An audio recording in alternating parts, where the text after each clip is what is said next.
Hello पिलामाने मु मोर Odia medium classes channel को welcome जनाऊँगी। पिलामाने देखंतु आज देखिबा द्वितीय श्रेणी रो हस खुशी बहिर ओके आपण देखि परतिबे पाठ नंबर 6 एवं हमर पाठर नाम होछि हाथी मानिला एंडुओ कथा। तो आज देखिबा हाथी हमर एंडुओ को कथा किपरि मानिला एवं काईकी एंडुओ ता कौन कही तो से विषय आम देखा। तो पिला माने ता पूर्व देखो आपड़ जदि आम टेलीग्राम ग्रुप रे जॉइन होगापी चाहते ताहले सर्वप्रथम प्ले स्टोर रे जाइकी आपण टेलीग्राम्स आप डाउनलोड करंतु। ओके टेलीग्राम लिखिकी तापर डाउनलोड करला परे ताको ओपन करेंगे। ओपन कर सारा पर से सर्च करेंगे ओडिया मीडियम क्लासेस।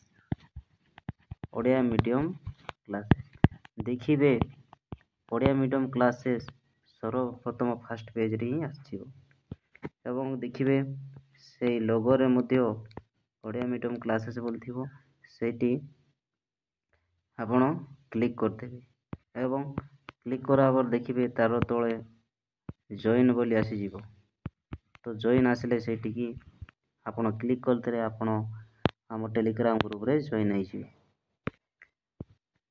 देखिए 1 ରୁ 10th पर्यंत जेते सब ओडिया मीडियम बुक पीडीएफ आकार रे फ्री रे आपण पाई परिबे, फ्री रे पढ़ी परिबे एवं जेते सब वीडियो अछि तार लिंक मध्य सेटा प्रोवाइड करा हेछि। आपण सेही लिंक रे क्लिक करिके समस्त वीडियो पाई परिबे। तो देखिबा एई हाथी मानिला एंडुओ कथा विषय देखिबा। तो पिला माने ए वीडियोटा स्टार्ट करिया पर समस्त सांग मानकु लाइक शेयर और सब्सक्राइब कर दियंतु। पिला माने समस्त को शेयर कर दियंतु जहाँ फल तांके मध्य उपकृत हो पारे। तो देखिबा देखंतु हाथी आसुतिला सुंड हलाई मेंढा पल देखी गले पलाई नई रे पशिला हाथी सुंडरे तार पिचिकारी मारी पानी खेले गला माती।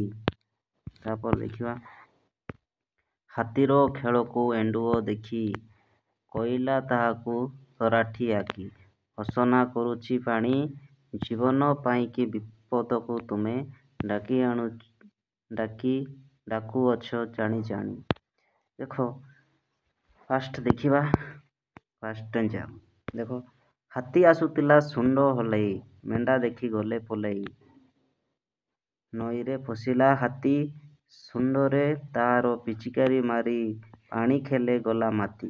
तो कौन बुझिले पिले ना हाथी आसुतिला कौन ना सुंड हलाइकी तो से समय कौन मेंढा पल देखी पारे हाथी सुंड हलाइकी ना आसुतिला तो से मेंढा पल देखिकी कौन करे ना पलई गले क्या देखी ना हाथी को नई रे पशिला हाथी तापरे हाथी कौन नई रे पशिगला सुंडरे तार पिचिकारी मारी देखी पारे पिचकारी मारुति सुंडरे पानी को पूरा पिचकारी मारुछि ना नहीं। तो सुंडरे पिचकारी मारी पानी खेले गला माती से कौन पानी रे खेलिबा खेली खेली माती गला पानी रे देखी पारे केमती। ओके मेंढा सब पलाउछंती मेंढा फल सब हाँ ना नहीं। एबे देखिबा देखो हाथीर खेल को एंडुओ देखी कोइला ताहाकू तराटी आखी असना करुच पानी जीवन पाइकी विपद को तुमे डाकू अछ जानी जानी।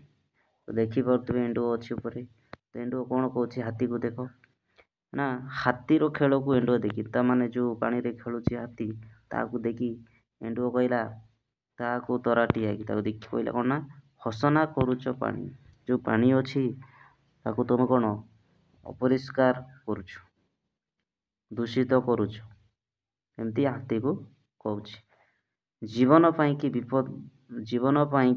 विपद को तुमे डाकी अनु जो जीवन पाई ओके जो विपद पानी रे तमे कौन जो अपरिष्कार करछु जानी जानी कि तू विपद को डाकी आनीछु डाकी आणुअछु एमती कौन एंडु हाथी को कहूँ। ओके तो देखिबा कौन अच्छे सुंड को उठाई मुंड हलई हाथी पचारिला एंडुओ भाई कहल मते ଜୀବନ ପାଇଁ ମୁଁ କେଉଁ ବିପଦକୁ ଡାକି ଆଣୁଅଛି ସତେ। ତ ତାପରେ ସେ ଏଣ୍ଡୁଅର କଥା ଶୁଣିକି ହାତୀ କ'ଣ କହିଲା ଦେଖନ୍ତୁ। ଶୁଣ୍ଡକୁ ଉଠାଇ ମୁଣ୍ଡ ହଲେଇ ତାପରେ ଶୁଣ୍ଡକୁ ଉଠେଇଲା ଏବଂ ମୁଣ୍ଡ ହଲେଇକି କହିଲା କ'ଣ ନା। ହାତୀ ପଚାରିଲା, ଏଣ୍ଡୁଅ ଭାଇ କହିଲ ମୋତେ, ମୁଁ ଜୀବନ ପାଇଁ ମୁଁ କେଉଁ ବିପଦକୁ ଡାକି ଆଣୁଛି? ମୁଁ ଯେଉଁ କ'ଣ ପାଇଁ ମାନେ ମୁଁ ଜାଣିପାରୁନି କେଉଁ ବିପଦକୁ ଡାକି ଆଣୁଛି। ତ ଏଣ୍ଡୁଅକୁ ଭାଇ କହିକି ଶୁଣ୍ଡ ହଲେଇକି ପଚାରିଲା। ଦେଖିବା ହେ କ'ଣ ସେ ଏଣ୍ଡୁଅ କହିଲା ହଁ ନା ନୁହଁ। ଦେଖ ଏଣ୍ଡୁଅ କହିଲା ତାପରେ, ହେ ହାତୀ ଭାଇ ମୁଣ୍ଡରେ କି ତୁମ ଅକଲ ନାହିଁ? ଦୂଷିତ ହୋଇଗଲେ ଜଳ, ଝର ଝାଡ଼ା କାଛୁକୁଣ୍ଡିଆ ରୋଗରେ ଲୋକେ ହେବେ କଲବଲ। ତାପରେ ଏଣ୍ଡୁଅ କ'ଣ କହୁଛି ଦେଖ ଆମର କାହାକୁ? ହାତୀକୁ। ଦେଖ ହେ ହାତୀ ଭାଇ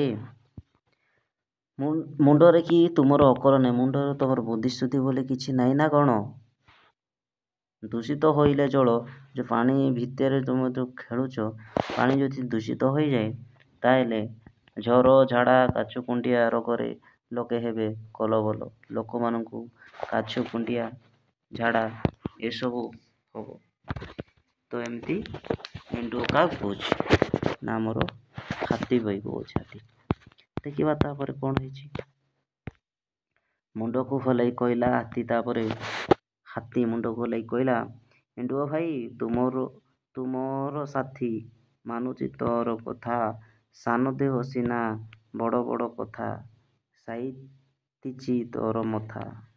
ଦେଖ ତାପରେ ମୁଣ୍ଡକୁ ହଲେଇକି ହାତୀ କହିଲା କ'ଣ ଦେଖ ଏଣ୍ଡୁଅ ଭାଇ ତୁ ମୋର ସାଥୀ, ତୁ ମୋର ସାଙ୍ଗ, ମାନୁଛି ତୋର କଥା ମାନୁଛି ମୁଁ। ସାନା ଦେହ ସିନା ତୋର କିନ୍ତୁ ବଡ଼ ବଡ଼ କଥା। କାହାକୁ କହୁଛି? ହାତୀ ଏଣ୍ଡୁଅ କହୁଛି। ସାଇତିଛି ତୋର ମଥା ହେଲା, ତୋର ଏଇ କଥାକୁ ସାଇତିକି ମାନେ ଜୀବନ ସାରା ବୁଝିବେ ନାହିଁ, ମାନେ ଏମିତି କ'ଣ କହୁଛି ହାତୀ ଆମର ଏଣ୍ଡୁଅ। ଏବେ ଦେଖିବା ଆମେ ଏଇ ପାଠ ପଢ଼ିଥିଲେ ତ ତାର ଅଭ୍ୟାସ ଅଛି। ଅଭ୍ୟାସରେ କ'ଣ କ'ଣ କ୍ୱେଶ୍ଚିନ୍ ଅଛି ସେଇଟା ମଧ୍ୟ କହିବା। ଦେଖ ଗୀତଟିକୁ ମନେ ପକାଇ କୁହ। ତ ଆମେ ଗୀତଟିକୁ ପଢ଼ିଲେ ନା ଏଠି କ'ଣ ଜାଣିଲେ? ହାତୀ ଦେଖ ସର୍ବପ୍ରଥମେ ଦେଖିବା ହାତୀ ଯେତେବେଳେ ଆସିଲା ସେଇ ସମୟରେ ମେଣ୍ଢା ବଳ ସବୁ ପଳେଇଗଲା। ତାପରେ ହାତୀକୁ ଦେଖି ଏଣ୍ଡୁଅ କ'ଣ କହିଲା? ଦେଖିଲା ତାର ମାନେ ଅସନା କରୁଛ ପାଣି ବୋଲି କହିଲାରୁ ତାପରେ ହାତୀ ଆସିଲା। ହାତୀ ମାନେ ଶୁଣ୍ଡ ହଲେଇକି କହିଲା କ'ଣ, ମାନେ ଏଣ୍ଡୁଅ ଭାଇ କ'ଣ ମୁଁ କହୁଛି କୋଉ ବିପଦ ଡାକୁଛି କହ। ଏମିତି କହିଲାରୁ ଏଣ୍ଡୁଅ କହିଲା, ହାତୀ ଭାଇ ତମେ କ'ଣ ଜାଣିନ? ପାଣି ଦୂଷିତ ହେଲେ ଜ୍ୱର ଝାଡ଼ା କାଛୁକୁଣ୍ଡିଆ ରୋଗରେ ପଡ଼ିଯିବେ ଲୋକମାନେ, ଏମିତି କହିଥିଲା। ଏବଂ ଏଣ୍ଡୁଅ ଭାଇ ତୁମର ସାଥୀ ବୋଲି କହିଥିଲା। ତ 2 ନମ୍ବର ଦେଖ ପାଠରେ ବ୍ୟବହାର ହୋଇଥିବା ଅଣ୍ଡ ଓକେ ଅକ୍ଷର ଶବ୍ଦ ଚାରିପଟେ ଗୋଲ ବୁଲାଅ ଓ ସେହି ଅକ୍ଷରରେ ଥିବା ଶବ୍ଦ ଠିକ୍ ଭାବେ ଉଚ୍ଚାରଣ କର। ଦେଖ ଏଇଠି ଫାର୍ଷ୍ଟ ଦେଖିବା। ଦେଖ ଏଇଠି ଷୁଣ୍ଢ ଅଛି, ତାପରେ ମେଣ୍ଢା, ତାପରେ ଦେଖ ଷୁଣ୍ଢ, ତାପରେ କ'ଣ ଅଛି ଦେଖ ଏଣ୍ଡୁଅ, ତାପରେ ଦେଖ ଏଠି ଷୁଣ୍ଢ, ଏଇଠି ଅଛି ମୁଣ୍ଡ। ଓକେ ତ ଦେଖିଲେ ଏଇଠି ଗୋଟେ ଏଣ୍ଡୁଅ, ଆଉ ଦେଖ ଏଇଠି ଅଛି ଏଣ୍ଡୁଅ ମୁଣ୍ଡରେ କୁଣ୍ଡିଆ ସବୁ ଅଛି। ଦେଖ ଏଇଠି ମଧ୍ୟ ମୁଣ୍ଡକୁ ଏଣ୍ଡୁଅକୁ ଅଛି। ତ ଆମେ ଦେଖିଲେ 2 ନମ୍ବର ମଧ୍ୟ ସରିଗଲା। ଏବେ ଦେଖିବା 3 ନମ୍ବର।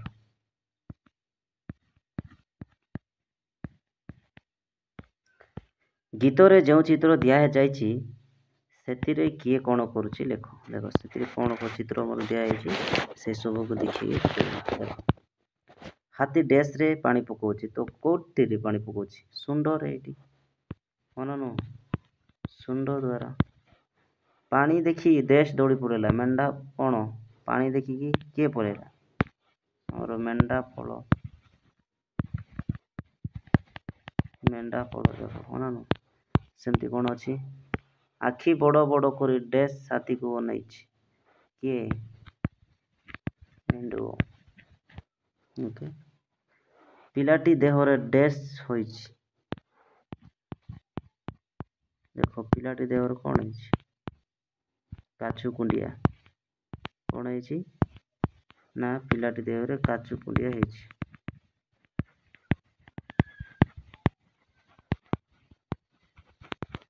ଓକେ। ତାପରେ ପିଲାଟି ନିଜ ଦେହକୁ ଡ୍ୟାସ୍ ହେଉଛି। ଦେଖ କ'ଣ ହେଉଛି? କୁଣ୍ଡେଇ ହେଉଛି। କ'ଣ ହେଇଛି? କୁଣ୍ଡେଇ ହେଉଛି।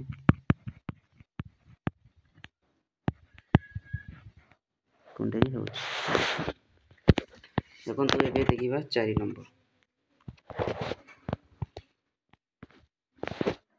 ଦେଖ ପଠିତ ଗୀତରୁ କହ, ମାନେ ଯେଉଁ ଗୀତ ଅଛି ସେଠୁ ଯେଉଁ କ୍ୱେଶ୍ଚିନ୍ ଦିଆଯାଇଛି ସେ ଭିତରୁ ଆନ୍ସର୍ ଦେଖିକି କହିବା। ଓକେ। ଦେଖ କ ନମ୍ବର, ହାତୀ କିପରି ଆସୁଥିଲା? କିପରି ଦୌଡ଼ି ଆସୁଥିଲା? ହାତୀ ଦୌଡ଼ି ଦୌଡ଼ି ଆସୁଥିଲା। ଏଣ୍ଡୁଅ ହାତୀକୁ କି ଉପଦେଶ ଦେଲା? ଏଣ୍ଡୁଅ ହାତୀକୁ କେଉଁ ଉପଦେଶ ଦେଲା? କହିଲା ଏ ପାଣିକୁ ଦୂଷିତ କର ନାହିଁ ହାତୀ ଭାଇ। ଆପଣ କ'ଣ ଜାଣିନ କି ଏଇ ଯେଉଁ ପାଣି ଦୂଷିତ ହେଲେ ଲୋକମାନେ କାଛୁ କୁଣ୍ଡିଆ ଝର ଝାଡ଼ାରେ ପୀଡ଼ିତ ହେବେ ବୋଲି ତାକୁ ଏଇ ଉପଦେଶଟା ଦେଇଥିଲା। ଘ ନମ୍ବର, ଦୂଷିତ ଜଳରୁ କେଉଁ ସବୁ ରୋଗ ହୋଇଥାଏ? ତ ଦୂଷିତ ଜଳରୁ କେଉଁ ସବୁ ରୋଗ ହୋଇଥାଏ? ଦେଖ ଦୂଷିତ ଜଳରୁ କେଉଁ କେଉଁ ରୋଗ ହୋଇଥାଏ? ଜ୍ୱର ହୋଇଥାଏ, ଝାଡ଼ା, କାଛୁ କୁଣ୍ଡିଆ, ନା ନାହିଁ ଏସବୁ ହୋଇଥାଏ। ଏସବୁ ହୋଇଥାଏ। 5 ନମ୍ବର ଦେଖନ୍ତୁ, ତଳ ଛବି ଦିଆଯାଇଛି ଘରଟି ଅକ୍ଷରଟି ଲେଖ। ଦେଖ ଏଇଟା କ'ଣ? ଏଇଠି ହେବ ଏଣ୍ଡୁଅ, ନା ନୁହଁ? ଗୁଣ୍ଡୁଚି ମୂଷା, ଏଇଠି ହେବ ଗେଣ୍ଡା, ଏଇଠି ହେବ ମେଣ୍ଢା, ନା ନାହିଁ? ସେମିତି ଏଇଠି ହେବ କଣ୍ଢେଇ, ଏଇଠି ହେବ ଷଣ୍ଢ, ନା ନୁହଁ? ଏଇଠି ହାଣ୍ଡି ହେବ। ଦେଖ ତାପରେ 6 ନମ୍ବର, ତଳେ ଦିଆଯାଇଥିବା ଶବ୍ଦରେ ହାତୀର ଶୁଣ୍ଡକୁ ଅଣ୍ଡ ସହିତ ଏବଂ ଏଣ୍ଡୁଅର ଲାଞ୍ଜକୁ କାହାକୁ ଅଣ୍ଡ ସହିତ ଯୋଡ଼ିବ। ଦେଖ ଏଇ ଯେଉଁ ଫାଷ୍ଟ ଦେଖିବା ହାତୀରେ ଏଇ ସବୁ ଅଣ୍ଡକୁ ଯୋଡ଼ିବା। ଦେଖ କେଉଁଠି ଅଛି? ଏଠି ନାହିଁ, ଏଇଟା ଅଛି ଏଇ ଶୁଣ୍ଡରେ ଯିବ। ଫାଷ୍ଟ ଏଇଟା ଦେଖିବା ଆରାମସେ। ଏଇଟା ଆସିବ ଏଇଠି, ଏଇଟା ବି ଆସିବ ଏଇ ଶୁଣ୍ଡରେ, କଣ୍ଢେଇ ବି ଆସିବ ଏଇ ଶୁଣ୍ଡରେ। ତାପରେ କେଉଁଟା ଅଛି? ବାକି ସବୁ କେଉଁଠି? ଏଣ୍ଡୁଅରେ, ଏଇଠି ସବୁ ଆସିବ। ଆସିଲା, ହେଲା ନା ନାହିଁ? ଆସ ତଳେ ଦିଆଯାଇଥିବା ଅକ୍ଷରକୁ ଦେଖିବା। ସେହି ଅକ୍ଷରକୁ ଡା ଅକ୍ଷର ସହିତ ଯୋଡ଼ି ତିଆରି କରି ତଳ ଘରେ ଲେଖିବା। ଦେଖ ଏଇ ଯେଉଁ ତଳ ଘରେ ଉପରଟାକୁ ଦେଖି ଲେଖିବା। ଦେଖ ଯେମିତିକି ଲେଖା ହେଇଛି ଅଣ୍ଡା, ତାପରେ ଏଠି ଲେଖିବା ଝଣ୍ଡା, ଅନନ, ତାପରେ ଏଠି ଲେଖିବା କେଣ୍ଡା, ସେମିତି ଗୋଟେ ଗୋଟେ ଲେଖିବା। ତାପରେ ଦେଖ ଯୋଡ଼ିକି ଲେଖିଦେବେ ସବୁ ଏମିତି ତେଣ୍ଡା, ଖଣ୍ଡା, ଥଣ୍ଡା, ଏମିତି ହେଲା କୁଣ୍ଡା, ଯେମିତି ଲଣ୍ଡା, ଏମିତି ଲେଖିଦେବେ। ଏଇ ଯେଉଁ ବକ୍ସ ମାନଙ୍କୁ ଲେଖିଦେବେ। ଓକେ। ତାପରେ ଦେଖ ତୁମେ ଦିଆଯାଇଥିବା କରିଥିବା ଶବ୍ଦକୁ ନେଇ ଧାଡ଼ିରେ ଲେଖ। ଯେମିତିକି ଦେଖ ଅଣ୍ଡାକୁ ଲେଖିଥିଲି, କୁକୁଡ଼ା ଅଣ୍ଡା ଦିଏ। ଦେଖ ଏଇ ଯେଉଁ ଅଣ୍ଡା ଲେଖିଥିଲି ଏଇଠି, ତ ତାକୁ ଗୋଟେ ନେଇକି ସେମିତି ଦେଖ ଗେଣ୍ଡା, ଗେଣ୍ଡା ଆମେ ବର୍ଷା ଦିନରେ ଦେଖିବା ସେମିତି ଥଣ୍ଡା ଶୀତ ଦିନରେ ବହୁତ ଥଣ୍ଡା ହୁଏ ସେମିତି ଲେଖିବେ ହେଲା। ଏଇଠି ଗୋଟେ ଗୋଟେ ଲେଖିବେ ଯେମିତିକି ଏଇଠି ଥଣ୍ଡା ଲେଖିବେ ଥଣ୍ଡା ଶୀତ ଋତୁରେ ହୋଇଥାଏ ଏମିତି ଲେଖିବେ ହେଲା। ଏଇଟା ଗୋଟେ ତ ଆଉ ଗୋଟେ ନେଇକି କରିବେ ଏଇଠି ଯେମିତିକି ଦେଖନ୍ତୁ ଲଣ୍ଡା ହେଲା ସେ ଏଇଠି ମଧ୍ୟ ଲେଖିଦେବେ ସେମିତି ଲଣ୍ଡା ଫାର୍ଷ୍ଟ ଲେଖିବେ ଲଣ୍ଡା ଏମିତି ଲେଖିଦେଲେ ତୋରିର ବାପା ମୃତ୍ୟୁ ହେଲାରୁ ଡେଥ୍ ହେଲାରୁ ହେଲା ମୃତ୍ୟୁ ଯୋଗୁଁ ସେ ଲଣ୍ଡା ହେଲା ତ ଏମିତି ଗୋଟେ କ୍ୱେଶ୍ଚିନ୍ କରିବେ। ଓକେ ଏଇଟା ମଧ୍ୟ ହେଲା ଗୋଟେ ତ ଏମିତି ଆହୁରି ଏସବୁ ନେଇକି କରିବେ ହେଲା। ତେଣ୍ଡା ଓକେ ତେଣ୍ଡା ମାନେ କ'ଣ ବଗିଚାରେ ଆଗ ଦେଖିବେ ତେଣ୍ଡା ଯେଉଁ ଆମର ପାଣି ଇଏ କରୁଥିଲେ ସେମିତି ଆହୁରି କୁଣ୍ଡା ଲେଖିବେ ହେଲା। କୁଣ୍ଡା ଲେଖି ସାରିଲା ପରେ ଗାଈମାନଙ୍କୁ କୁଣ୍ଡା ଦିଆଯାଏ ହେଲା। ଗାଈମାନଙ୍କୁ କୁଣ୍ଡା ଦିଆଯାଏ ଲେଖିବେ ହେଲା। ତାପରେ ଦେଖିବା 9 ନମ୍ବର ତୁମେ ପିଇବା ପାଇଁ କେଉଁ ଜଳ ବ୍ୟବହାର କରୁଛ ସେଇ ଜାଗାରେ ଠିକ୍ ଚିହ୍ନ ଦିଅ ହେଲା। ଆଲୋଚନା କର ସାଙ୍ଗମାନଙ୍କ ସହିତ। ଦେଖ ଆମ ଛଣା ପାଣି ପିଇବା ଠିକ୍ ଚିହ୍ନ ଫୁଟା ପାଣି ମଧ୍ୟ ପିଇବା ଯେଉଁ ପାଣି ଫୁଟେଇକି ଗରମ କରିକି ଛଣା ହୋଇନଥିବା ପାଣି ଏଇଟା ଓକେ ସେମିତି 10 ନମ୍ବର ଦେଖ ଦୂଷିତ ଜଳ ବ୍ୟବହାର କଲେ କେଉଁ ସବୁ ରୋଗ ହେବ ଗାର ଦେଇକି ଜଳ ଦେଖ କେଉଁ ଗୋଟା ଜ୍ୱର ହେବ ଦେଖ ଝାଡ଼ା ହେବ କାଛୁକୁଣ୍ଡିଆ ହେବ ଓକେ ଟାଇଫଏଡ଼ ଜ୍ୱର ମୁଣ୍ଡ ହେଲା ଏସବୁ ବାତ ଓକେ ଏଇ ସବୁ ଜ୍ୱର ହୋଇଥାଏ ବୁଝିହେଲା। ଯେଉଁ ଆମର କୁଣ୍ଡିଆ ସବୁ ହୋଇଥାଏ ସେମିତି 11 ନମ୍ବର ଦେଖ ପାଣି କେଉଁ ସବୁ କାରଣରୁ ଅସନା ହୁଏ କୁହ ଯଦି ହାତୀ ପାଣିକୁ ପାଦରେ ଘାଣ୍ଟି ଗୋଲିଆ କଲା ସେମିତି ଆହୁରି କ'ଣ ଆମର ମଣିଷ ମଧ୍ୟ ପାଣିରେ ଖେଳିଲେ ଦେଖିବେ ଛୋଟ ଛୋଟ ପିଲା ଖେଳିଲେ ମଧ୍ୟ କ'ଣ ପାଣି ଗୋଲିଆ ହେଇ କ'ଣ ହୋଇଥାଏ ନା ଗୋଳିଆ ହୋଇଥାଏ। ସେମିତି ଦେଖ ଆମର ଗାଈ ମଧ୍ୟ କ'ଣ ଗାଈ ମଇଁଷି ସବୁ ପାଣିରେ ମାନେ ଯେଉଁ ମଇଁଷି ମାନେ ଦେଖିଥିବେ ପାଣିରେ ସଦାବେଳେ ଥିବେ ତ ଗାଈ ତାପରେ ଆମର ମଇଁଷି ମଧ୍ୟ ପାଣିରେ କ'ଣ ଘାଣ୍ଟିକି ତାଙ୍କେ ଗୋଳିଆ କରିଦେବେ ଓକେ ତ ସେମିତି ଆଉ କେତୋଟି ଲେଖିବେ ସେମିତି ଦେଖନ୍ତୁ 12 ନମ୍ବର ହାତୀ ବ୍ୟତୀତ ଆଉ କେଉଁମାନେ ପାଣି ଦୂଷିତ କରନ୍ତି କେଉଁମାନେ ଯେମିତିକି ଏବେ କହିଲି ଯେଉଁ ହାତୀ ସହିତ ଆମର କିଏ ମଣିଷ ମଧ୍ୟ କରୁଛନ୍ତି ହଁ ନା ନୁହଁ ପ୍ରାୟ ମଣିଷ ମଧ୍ୟ କରୁଛନ୍ତି ଦେଖିବ ମଣିଷ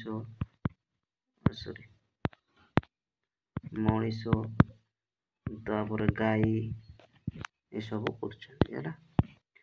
ସେମିତି ଦେଖିବା ତୁମ ଘର ଲୋକେ ନଦୀ କୂଅରୁ ଦୂଷିତ ପାଣି ବ୍ୟବହାର କରୁଥିଲେ ତୁମେ କ'ଣ କରିବ ସାଙ୍ଗମାନଙ୍କ ସହିତ ଆଲୋଚନା କରିବ ଓକେ ତ ପିଲାମାନେ ଏଇଟା ହେଉଛି ଆପଣଙ୍କ ହୋମୱାର୍କ ତ କ'ଣ କରୁଛି ସେଇଟା ସାଙ୍ଗମାନଙ୍କ ସହିତ ଆଲୋଚନା କରିବ କ'ଣ ବ୍ୟବହାର କରୁଛ କେଉଁ ପାଣି ପିଇବା ଦରକାର କେଉଁ ପାଣି ନ ପିଇବା ଦରକାର ଓକେ ତ ପିଲାମାନେ ଆମେ ଆଜି ଏଇ ଏଣ୍ଡୁଅ ଏବଂ ହାତୀର କାହାଣୀ ବିଷୟରେ ଦେଖିଲେ ତାର ପ୍ରଶ୍ନ ଉତ୍ତର ମଧ୍ୟ ସାରିଦେଲେ ଓକେ ଦେଖନ୍ତୁ ହାତୀ ମାନିଲେ ଏଣ୍ଡୁଅ କଥା ଆମେ ସାରିଦେଲେ। ନେକ୍ସଟ କ୍ଲାସକୁ ଆମେ ଦେଖିବା ପାଠ ନମ୍ବର 7 ଦେଖିବା ଆଜି 6 ସାରିଦେଲେ। ତ ପିଲାମାନେ ଏ ଭିଡ଼ିଓଟା ଭାବୁଛି ଆପଣଙ୍କୁ ବହୁତ ହେଲ୍ପଫୁଲ୍ ହେବ ବୋଲି ସମସ୍ତେ এই ପାଠଟା ବୁଝିପାରୁଥିବେ। ତ ଯଦି এই ଭିଡ଼ିଓଟା ଭଲ ଲାଗୁଥିଲେ କମେଣ୍ଟ କରନ୍ତୁ ଲାଇକ୍ କରନ୍ତୁ। ତ ଜୟ ଜଗନ୍ନାଥ ପିଲାମାନେ ଜୟ ଜଗନ୍ନାଥରେ ଜୟ ଜଗନ୍ନାଥ।